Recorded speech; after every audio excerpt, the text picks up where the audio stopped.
eyes towards heaven, lifeless and dead, staring at nowhere, sunk in your head. When death embraced you, were you ready to go? If not, then it's sad, though you'll never know. For murder most foul was yours on this day, as bloodied and bowed on the pavement you lay, a victim of youth and a victim of fear, of a heavy right foot and way too much beer. But the Lord did not save you. This day was your last, and for why? Just bravado and driving too fast. Now the kids will go hungry, and this night they will cry, for their mother has left without saying goodbye.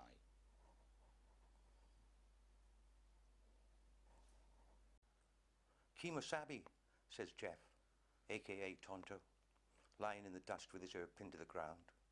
Stagecoach, 4 miles west, 2 shotgun riders and 6 horses, 3 black, 3 grey. How do you know? I inquire. Easy, says Jeff. It ran over me half an hour ago. I say nothing.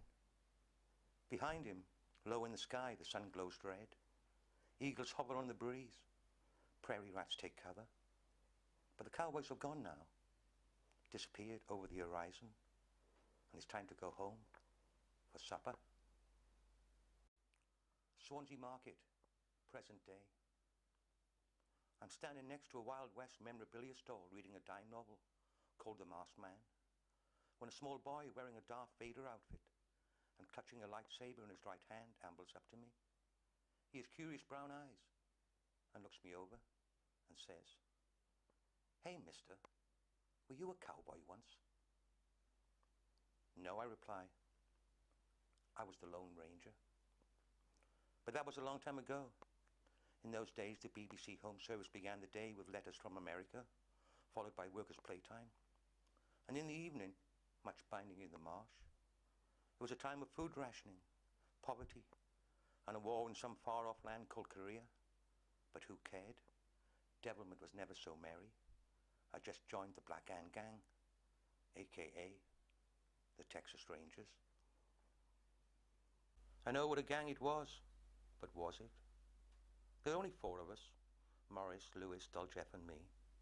But that said, we were bold, daring and brave.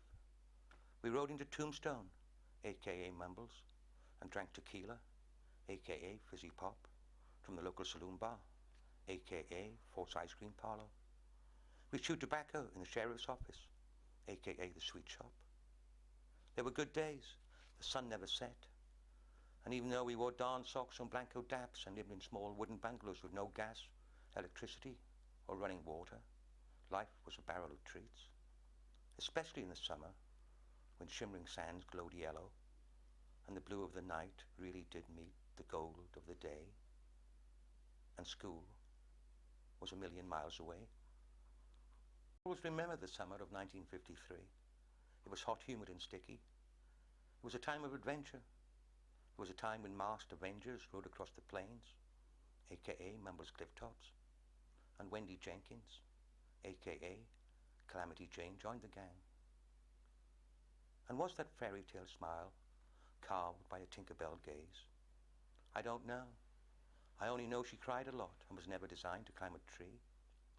But she was a good sort, and as the years passed I kissed her once, and she kept lookout when we raided the lobster pots of the Mumbles Head. And somewhere in that summer of 1953, I learned to swim. We all did. We dived up the rocks in Limeslade Bay, splashed in the sea, played havoc with the waves. And was the sunset ever more exciting? Often was the time we larked in the dark and played at being pirates or smugglers. And I liked the dark then. I like it now. It was like me. There were no rules back then, no health and safety. You did what you did and had a great time doing it. But the times, just like the old Wild West, were changing. Swansea after the Second World War might have been a mass of rubble, but new cattle towns and settlements, a.k.a. housing estates, were springing up everywhere. And 3 years later, we all drifted away. Lewis moved first. He had to. His mother had died from tuberculosis, and he had no father. He was placed in care, but where, I do not know. I liked Lewis. He could spin a yarn and tell it 6 ways. And as for the rest of the gang, Morris moved to Mumbles, where he still lives today. He's a Methodist preacher, or so I've been told. God help his congregation. Wendy got married and emigrated to Australia. The last I heard, she was giving him hell and having a ball. I admired Wendy. She was brave and daring and always truthful. Jeff joined the army. He made corporal, but died in the Falklands War. Sad. He was forever in pursuit of devils, thrills, and Apaches, and once told me, always be sincere, even if you don't mean it. And as for me, I haven't decided yet. I will always remember that gang in the summer of 1953. We sat in the back of a rag and bone cart and waved at people riding in cars, and sometimes they waved back. We roamed the woods, tramped on spiders, and explored the countryside. We played in fields where daisies grow. We relived the Alamo, outgunned the Clanton gang at the OK Corral, aka Oystermouth Castle. They were good days. We were immortal. At the last count, Jeff had been shot 19 times. But most of all, we were friends. A gang of ragamuffins borrowed from a bygone era.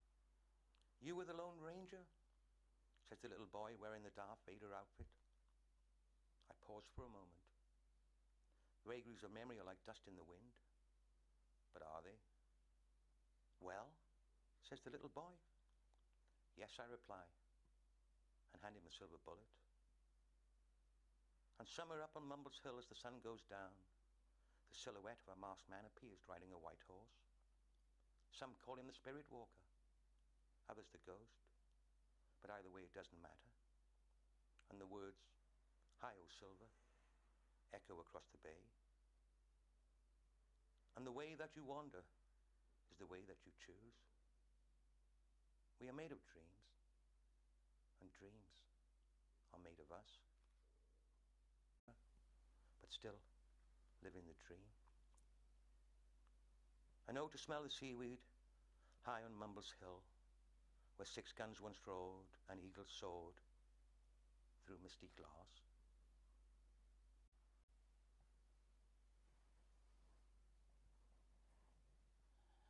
It's a dark, dark place with a brotherhood chill. The lonely, the sad, and the mentally ill. The down and the outs and the plain, plain bad, with almost their loves and the lives that they had. Cold, cold steel for the cold, cold boys. Feng shui lies so bereft of joys. Your friends call around, yet you're always alone, except for your letters or time on the phone. Existence is ours, but life it is lost. There are bars on the window that glisten with frost. The reservoir shines in the cold winter sun. And you know in your heart that your summer won't come. Suicide, self-harm, mind mutilation, constant the sorrow and humiliation, the smile on the outside, the grimace within, a time to reflect on your personal sin. It's queuing for this and it's queuing for that, where violence erupts at the drop of a hat. Bells run your life, not a clock anymore, because now you reside in this fucking eyesore. No game station here, no mobile, no dough, no life on the brown, no hooch and no blow. A meagre existence bereft of such pleasures. Intelligent talk, it is rare, it is treasure. There's wheeling and dealing, the market is rife, and some people carry a blade or a knife. Death stalks the corridors, stench fills the air. Who told you that justice was proper and fair? In this land of constant twilight, we walk the eggshell floor. You're locked up with a killer behind a cold steel door. You sleep with one eye open and pray that when you wake, you're still alive and breathing, and your soul he did not take. So, sing a song of suicide and wish your life away. Welcome to the ranks of the boys in blue and grey. Come and join the brotherhood. Come here if you dare. There's room for fucking idiots down in our lair. and dreams are made of us.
The river runs, the round world spins, dawn and lamplight, midnight. Sun follows day, the muddle of life. The day ends, the end begins.